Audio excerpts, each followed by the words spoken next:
برا نہ مانیے، آج روئے ارضی کی سب سے بڑی منافق قوم پاکستان میں بستی ہے۔ ایک حدیث میں 3 چیزیں بیان کی گئی، ایک میں 4۔ اب بولے جھوٹ بولے، جب وعدہ کرے خلاف ورزی کرے، اگر کہیں امین بنایا جائے خیانت کرے، اور چوتھی علامت اگر کہیں اختلاف ہو جائے تو فوراً آپے سے باہر۔ فرمایا جس میں یہ چاروں اوصاف ہے وہ کٹر منافق۔ ایک حدیث میں آیا وَإِنْ صَامَ وَصَلَّى وَزَعَمَ أَنَّهُ مُسْلِمٌ، خواہ وہ نماز پڑھتا ہو، روزہ رکھتا ہو اور اپنے آپ کو مسلمان سمجھتا ہو۔ اس حدیث کو سامنے رکھیے اور اپنے معاشرے کا جائزہ لے لیں۔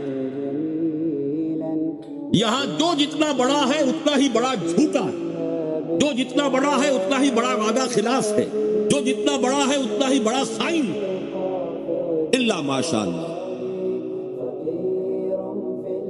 حکم الاکثر حکم الکل، اکثریت کے اوپر فیصلہ ہو۔